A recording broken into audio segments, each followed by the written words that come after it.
I have the honor of nominating for the Senate presidency a tried and tested leader of this august chamber, a workhorse like no other, and a man who can strengthen the public trust in this institution in even the most turbulent times. No other than Senator Vicente Sotto III. It is my honor to second the nomination of Senator Vicente Sotto III for the Senate presidency. A former Senate president and the most seasoned member of this chamber, now in his 5th Senate term, Senator Sotto brings unmatched institutional memory and legislative experience. Party Leader. Yes, Mr. President, I move that Senator Juan Miguel Zubiri be recognized for his nomination. Senator Juan Miguel Migz Zubiri is hereby recognized. Thank you very much, Mr. President.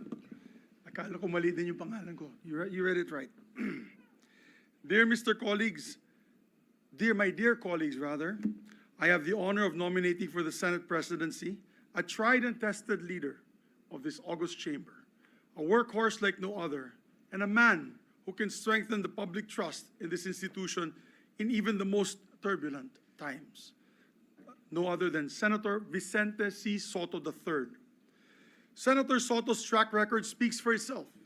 He's a veteran among veterans, beginning his career in public service as Vice Mayor of Quezon City in 1998, during which time he established the Vice Mayor's League of the Philippines, and by 1992, he began his first term in the Senate. He has been a hardline anti-drug champion throughout his public service career, spearheading the passage of the Comprehensive Dangerous Drugs Act of 2002 and the Anti-Drunk and Drug Driving Act of 2012. In the realm of the executive, he also served as the chairman of the Dangerous Drugs Board in 2008 before his return to the Senate in 2010.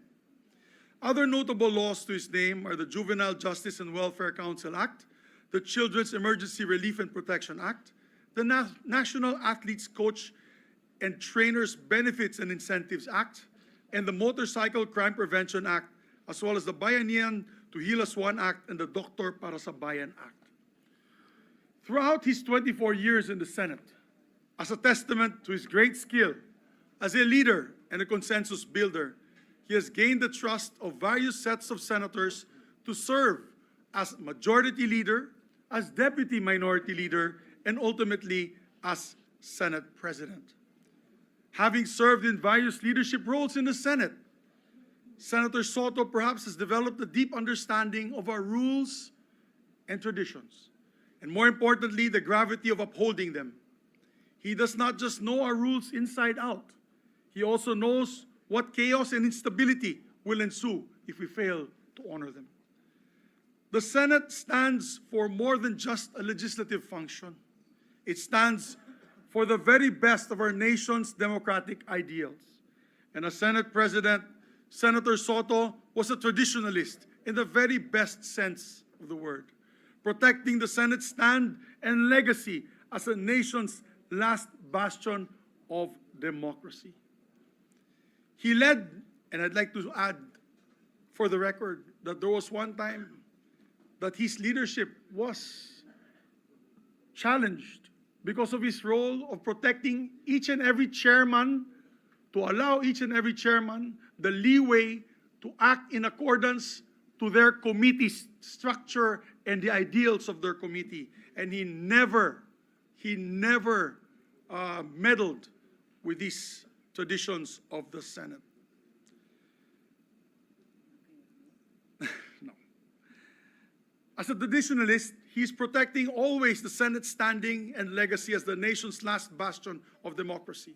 He led with fairness and transparency, and led as primus inter pares, first among equals. Walang linalamangan, ika nga. Under his leadership, the Senate had a healthy spirit and exchange of debates between the members. But also a spirit of unity that inspired trust and confidence in the Filipino people. As his majority leader during his term as Senate President, I have seen firsthand his commitment to this institution and how he led by example. For instance, he was always present and on time, walang absent. If there's anyone in this institution that claimed the perfect attendance, it is him as well since the start of his legislative career, together with myself since 1998. I guess with him it's 1992. To show his commitment to the institution as a legislator. He led definitely by example.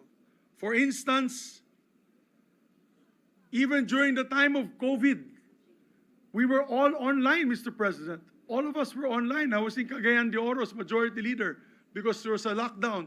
Senator Sotto, Mr. President, was present all the time in the session floor, in the exact podium where the presiding officer is sitting right now.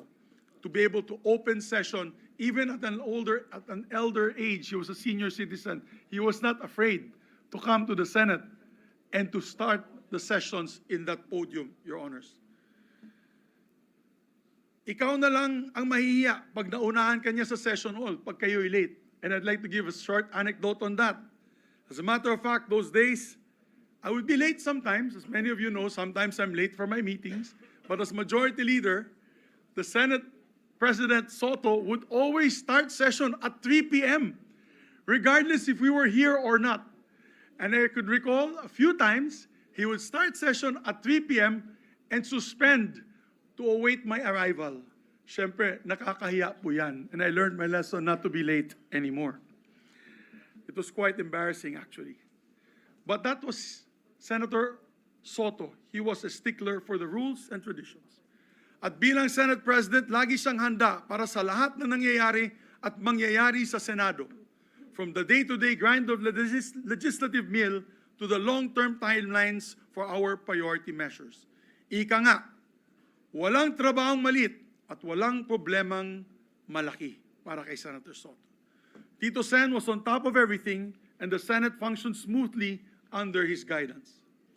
So my dear colleagues, let us elect a leader who can help the Senate rise above the noise and establish itself once again as an institution dedicated to nothing but the best interests of the Filipino people. Let us elect Senator Vicente Sotto III as our Senate President. Maraming salamat po at mabuhay ang Senado. Thank you, Senator Migz Subiri, Majority Leader. Yes, Mr. President, I move that Senator Loren Legarda be recognized to second the nomination. Senator Loren Legarda is recognized. Thank you, Mr. Presiding Officer. It is my honor to second the nomination of Senator Vicente Sotto III for the Senate presidency. A former Senate President and the most seasoned member of this chamber, now in his 5th Senate term, Senator Sotto brings unmatched institutional memory and legislative experience, as well as a firm grasp of the discipline and the decorum that this august institution demands. He understands both the weight of the Senate's traditions and the demands of principled dissent, qualities that powerfully distinguish his ability to lead the Senate. I was in my first term in 1998 till 2004.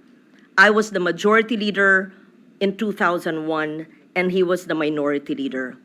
Fast forward on my 3rd term, he was a Senate President for many years, and I was his trusted chairman of the Committee on Finance.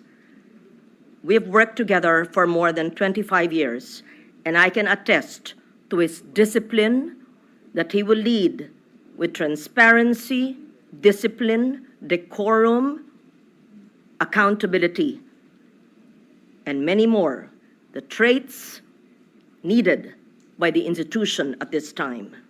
This designation affirms our commitment to a Senate that is discerning and grounded in democratic principles, engaging in the work of legislation with integrity, transparency, accountability, and independence. Thank you, Mr. President. Thank you, Senator Loren Legarda, Majority Leader. Mr. President, there are no other nominations. I therefore move that we close the period of nomination and proceed to vote for the position of the President of the Senate. Is there any second? Senator Alan, Peter?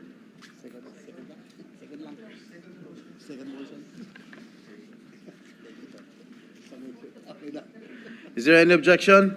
There being none, the motion is approved. We shall now proceed to vote.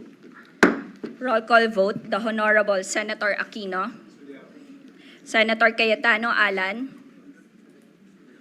Senator Cayetano Pia, Senator De La Rosa, Senator Escudero, Senator Ejercito, Senator Estrada, Escudero, Senator Gatchalian, Senator Go, Senator Hontiveros, Senator Lacson, Senator Lapid,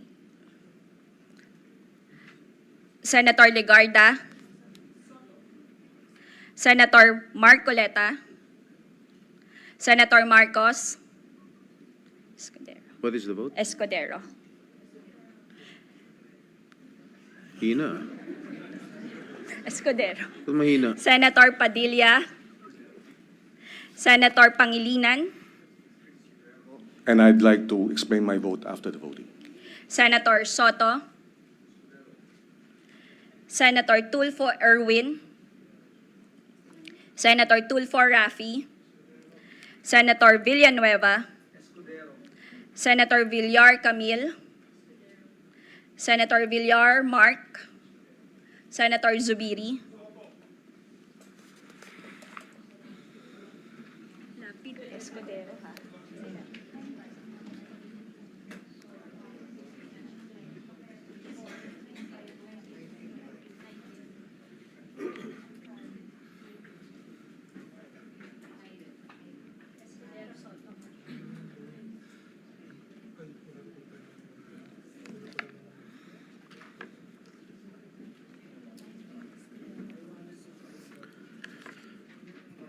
There are 19 votes in favor of Senator Francis Chiz Escudero and 5 votes in favor of Senator Vicente Sotto.